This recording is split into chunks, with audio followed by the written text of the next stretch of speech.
Hello guys, welcome back to our channel future study. Guys, इस video में जो आपकी यूनिट 5 है उसके इम्पोर्टेंट क्वेश्चन विद आंसर आपको बताने जा रहे हैं और ये क्वेश्चन आने के आपके पेपर में 90% चांस होते हैं। गाइस, इम्पोर्टेंट क्वेश्चन है ये, तो आप इस वीडियो को देख सकते हैं। और ये BA program second semester history आपकी 300 से 1200 ऐसे रेगुलर एनसीबी स्टूडेंट के लिए।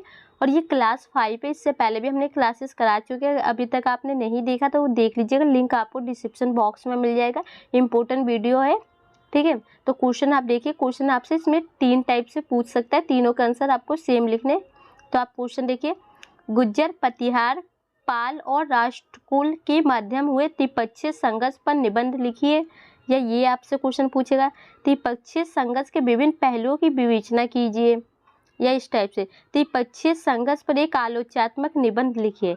तो त्रिपक्षीय संघर्ष मतलब ये तीनों के बारे में आपको बताना है, जो ये पाल और राष्ट्रकूल और पतिहार है, ठीक है। इन तीनों के बारे में आपको बताना। तो आंसर आपका यहाँ से स्टार्ट होता है, तो आंसर आप देख सकते हैं। तो पाल, पतिहार और राष्ट्रकूल, इन तीनों के बारे में एक एक करके आपको बताया जाएगा इस वीडियो में कंप्लीट, ठीक है। 750 से 1000 ईस्वी के माध्यम उत्तर भारत को डेक्कन और में कई शक्तिशाली साम्राज्यों का उदय हुआ। तो जो 700 से 1050 के ईस्वी में ना, तो कई राज्यों का उदय हुआ था उत्तर भारत में, ठीक है। शक्तिशाली साम्राज्यों का उदय हुआ, जिसमें पाल, पतिहार, राष्ट्रकूल सबसे महत्वपूर्ण थे। और जिसमें ना सबसे महत्वपूर्ण थे ये 3 थे, पाल, पतिहार और राष्ट्रकूल, ठीक है। राष्ट्रकूल सामान्य सबसे लंबे समय तक चलने वाला साम्राज्य था, जो अपने समय में संवैधानिक शक्तिशाली भी था। और जो सबसे लंबा समय चला था ना, तो वो राष्ट्रकूल का था, ठीक है। पाल राजवंश की स्थापना 750 ईस्वी में गोपाल द्वारा की गई थी, जो पहले एक मुखिया था लेकिन बाद में एक राजा बन गया। तो जो पाल की स्थापना की ना राजवंश की, तो उसे पहले तो 750 में की गई थी गोपाल द्वारा, और वो एक पहले मुखिया था लेकिन बाद में वो राजा बन गया, ठीक है। वास्तव में वो बंगाल का पहला बौद्ध राजा था। वो कहाँ का राजा था? तो बौद्ध राजा था, बौद्ध राजा था वो बंगाल का, ठीक है। गोंडा राजवंश को उनके गढ़ काम स्वरूप में शिकर देने के बाद उसे अपना प्रभुत्व स्थापित किया। नेक्स्ट देखिए, तो ये यही मेन पॉइंट आपको, इसको आपको परिचय में लिखना है गाइस, जो हमने ऊपर बताया और इसे। तो 750 से 1000 ईस्वी के माध्यम उत्तर भारत में कई शक्तिशाली साम्राज्य पैदा हुए, जिसमें से पाल, पतिहार और राष्ट्रकूल सबसे महत्वपूर्ण थे, ठीक है। तो इन तीनों के बारे में आपको बताना है। तो ये देखिए, सबसे पहला है पाल। पाल राजवंश की स्थापना 750 ईस्वी में गोपाल द्वारा की गई थी, जो पहले एक मुखिया था लेकिन बाद में बंगाल का राजा बन गया। वास्तव में वो बंगाल का पहला बौद्ध राजा था। गोंडा राजवंश को उनके गढ़ स्वरूप के शिकत देने के बाद उसने अपना प्रभुत्व स्थापित किया। जब उसकी मृत्यु हुई तब वह बंगाल और बिहार के अधिकांश हिस्सों पर उसके नियंत्रण में थे। तो आपको इसमें ये बताया गया ना कि जो ये पाल की राजवंश की स्थापना 750 में हुई थी, गोपाल द्वारा की गई थी, जो एक पहले मुखिया थे लेकिन वो बाद में राजा बन गए, और उन्होंने बंगाल के राजा बने, बौद्ध धर्म राजा के नाम से जाना जाता है, ठीक है। और जब उनकी मृत्यु हुई थी ना, उससे पहले उन्होंने बिहार, बंगाल के कई हिस्सों पर अपना कब्जा जमा लिया था, ठीक है। तो यही सब आपको इस आंसर में लिखना है, आप देख लीजिए। एंड इसके बाद देखिए नेक्स्ट, गोपाल का उत्तराधिकारी धर्मपाल बनना था। जो गोपाल के बाद जो उत्तराधिकारी होते हैं ना, तो उसका नाम था धर्मपाल। उसने 770 से 810 ईस्वी की अवधि के दौरान शासन किया था। तो शासनकाल आप देख लीजिए, उसके शासनकाल के दौरान पाल साम्राज्य उत्तर और पूर्वी भारत में सबसे शक्तिशाली साम्राज्य बन गए। जो धर्मपाल था उसके अनुसार ना 770 से 810 ईस्वी में उन्होंने शासन किया, और जो सबसे शक्तिशाली साम्राज्य बने ना, तो उत्तर और पूर्वी भारत में बने, ठीक है। नेक्स्ट देखिए, उसने गुज्जर, पतिहार और राष्ट्रकूलों के खिलाफ एक लंबे समय तक युद्ध लड़ा। तो जो यहाँ था धर्मपाल था ना, उन्होंने किसके खिलाफ युद्ध किया था? तो राष्ट्रकूल और ये पतिहार गुज्जर, इनके खिलाफ लड़ा, जिसमें उन्होंने विजय भी प्राप्त की।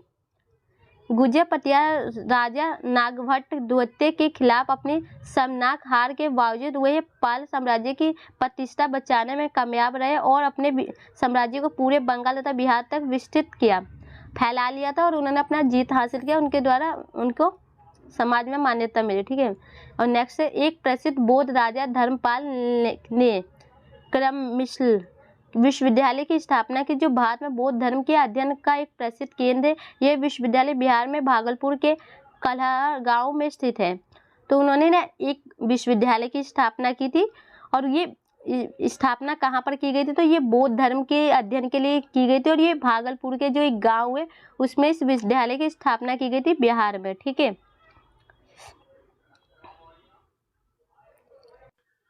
तो जो आपका नेक्स्ट पॉइंट है, धर्मपाल का उत्तराधिकारी देवपाल बना। उसने अपने साम्राज्य को असम, ओडिशा और कामपुर तथा विस्थापित किया। उसके शासनकाल के दौरान पाल सेनाओं ने एक बहुत ही सफलता अभियान को अंजाम दिया। तो नेक्स्ट जो थर्ड नंबर पर इसके जो शासन बने, इनके बाद ये बना था देवपाल। इसने भी ना काफ़ी ज़्यादा सफलता हासिल की और असम, ओडिशा पर काफ़ी ज़्यादा अपना विस्तार फैला दिया था और उस राज्यों पर अधिकार जमा लिया था। ठीक है, और सफलता भी इन्हें हासिल हुई है। ठीक है, एंड इसके बाद ये देखिए, देवपाल के बाद ऐसे राजा सिंहासन पर विराजमान हुए जो बहुत ही कम जाने जाते थे। और देवपाल के बाद जो एक चौथा राजा आया ना, उसे कहते हैं हिंसासन। उसे कम जाना जाता, उसे ज़्यादा नहीं जाना जाता, लेकिन माहीपाल साम्राज्य का राजा बन गया था। तो वो बाद में कहाँ का राजा बना, तो माहीपाल का राजा बन गया। उसने 1995 ईस्वी से 1043 ईस्वी तक शासन किया था, शासनकाल है ये।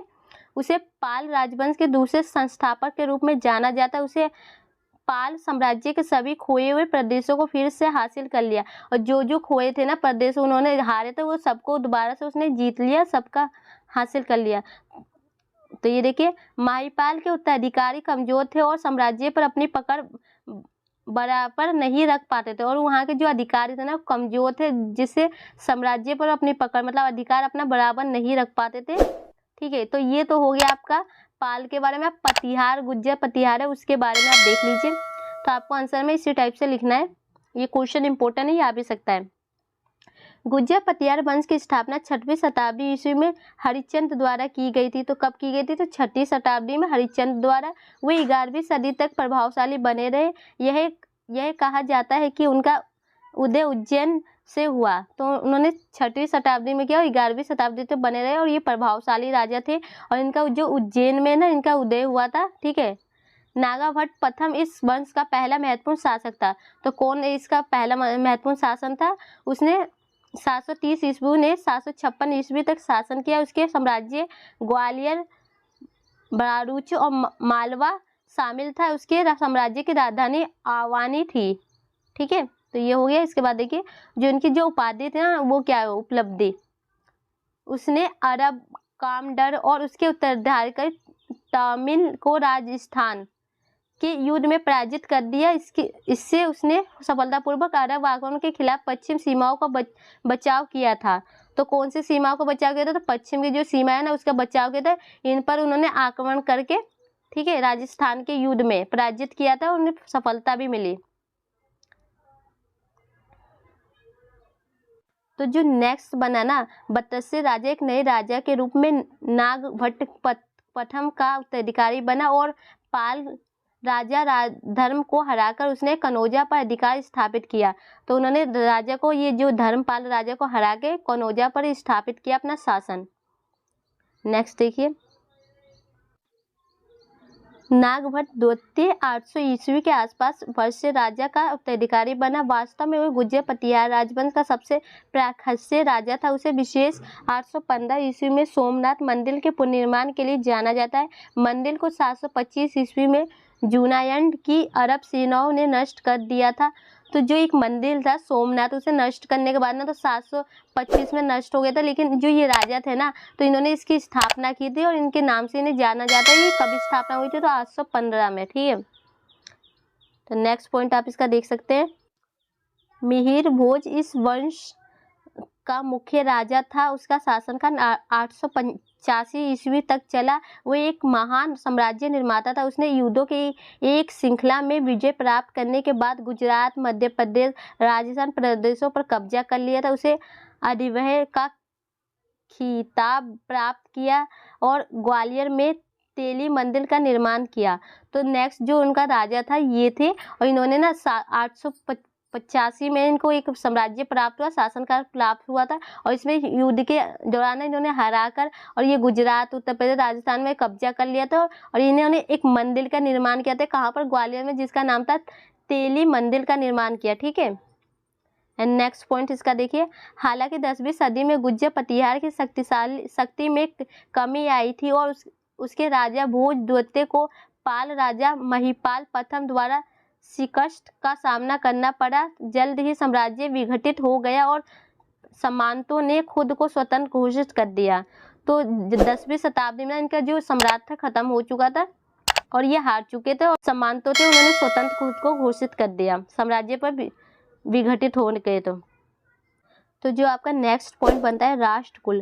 तो ये देखिए राष्ट्रकुल कन्नड़ मूल के थे और उनकी मातृभाषा कन्नड़ थी। राष्ट्रकुल वंश की स्थापना 8वीं सदी के दंती दुर्गा द्वारा की गई थी। तो इनकी कब की गई थी? 8वीं सदी में दंती दुर्गा द्वारा की गई थी। उसने डेक्कन में राष्ट्रकुलों को एक स्वच्छतम शक्ति के रूप में स्थापित करने में एक महत्वपूर्ण भूमिका निभाई थी। उसने गुर्जरों को हराने के बाद मालवा पर आधिपत्य कर लिया था। उन्होंने किसे हराया था? तो जो नेक्स्ट थे ऊपर हमने पढ़ा पतिहार गुज्जर, उनको हराने के बाद ना उन्होंने कहाँ पर स्थापना की थी? मालवा। ठीक है, तो ये किया था और इन्होंने चालुक्य राज्य पर भी ना अपना अधिकार जमा लिया था उन्हें पराजित करके। नेक्स्ट पॉइंट आपका बनता है उसका उत्तराधिकारी कृष्णा प्रथम था जो एक महान साम्राज्य निर्माता था। कृष्णा प्रथम ने बेगी के पूर्वी चालुक्य और गंगों के खिलाफ विजय प्राप्त की और उसे एलोरा की चट्टानों को काटकर विशाल कार्य कौशल मंदिर के निर्माण के लिए जाना जाता। उसका उत्तराधिकारी गोविंदा तृतीय रहा। तो जो इनका प्रथम था कौन था? कृष्णा महान थे और उन्होंने एक साम्राज्य की स्थापना भी की थी। और ये जो कृष्णा थे ना इन्होंने चालुक्य और जो गंगों के खिलाफ ना विजय प्राप्त की थी, इन दोनों को हरा दिया था। एंड एक चट्टान को काट के ना जिसे कहते हैं एलोरा की चट्टान को काट कर उन्होंने एक विशाल कार्य कौशल मतलब मंदिर का निर्माण किया था। और उत्तराधिकारी और इसका जो उत्तराधिकारी था ये कौन सा? गोविंदा था जो ये तृतीय था, तीसरे नंबर पर। ठीक है, तो ये हो गया। अमोघ वंश प्रथम 815 से 880 ईस्वी गोविंदा तृतीय का उत्तराधिकारी बना और जो उनके बाद ये तृतीय जो गोविंदा थे उनके उत्तराधिकारी ये बने, जिसका शासनकाल अपने सांस्कृतिक विकास के लिए लोकप्रिय है। इन्होंने सांस्कृतिक विकास किया है, उसने जैन धर्म का पालन किया, वह कन्नड़ भाषा लिखते हैं। एक प्रसिद्ध पुस्तक कबीरा राजमार्ग का भी लेखक थे। उन्होंने एक पुस्तक लिखी, उनके लेखक भी थे। वे राष्ट्रकुल राजधानी मालखेंडा या का भी वास्तुकार था। अमोघन वंश प्रथम का उत्तराधिकारी कृष्णा तृतीय 936 से 868 ईस्वी बना था, जिसे पड़ोसी राज्यों के खिलाफ अपने विजय अभियान के लिए जाना जाता था। उसे तक्कोतम में चोलों के खिलाफ विजय प्राप्त की थी। तो इन्होंने अपने जो इस सन में ना इन्होंने एक पड़ोसी जो राज्य होते हैं उसके खिलाफ जो विजय प्राप्त की, उन्हें हरा के और एक जो उपाधि इन्होंने प्राप्त की थी चोल के खिलाफ। ठीक है, नेक्स्ट देखिए उसने तारोजन के साथ साथ रामेश्वर पर भी कब्जा किया। अम्बोरा वर्ष के कई मंदिरों का निर्माण भी कराया गया था, जिसमें रामेश्वर का कृष्णेश्वर मंदिर भी शामिल है। तो कुछ मंदिरों का निर्माण कराया जिसमें से ये 2 मंदिर शामिल है इसमें। उनकी मृत्यु के बाद राष्ट्रकुल की शक्ति में कमी आ गई थी। जब वो मर गए थे तो उनके राष्ट्रकुल की जो शक्ति होती है ना वो कम हो चुकी थी गाइस। तो यहाँ पर फाइनली इस क्वेश्चन का आंसर कंप्लीट हो गया है। तो आप इस वीडियो को 1 से 2 बार देख लीजिए और ये क्वेश्चन ना काफ़ी ज़्यादा इंपॉर्टेंट है। ये आपके पेपर में 90% चांस है इस क्वेश्चन आएगा, क्योंकि इस यूनिट से एक ही इंपॉर्टेंट क्वेश्चन बनते हैं जो हमने आपको बता दिया। एंड वीडियो को शेयर कर दीजिएगा। प्ले लिस्ट का लिंक आपको डिस्क्रिप्शन बॉक्स में मिल जाएगा, बाकी की वीडियो भी देख लीजिएगा। Thank you. और टेलीग्राम व्हाट्सएप ग्रुप ज्वाइन नहीं है तो ज्वाइन कर लीजिएगा, लिंक आपको डिस्क्रिप्शन बॉक्स में मिल जाएगा। Thank you.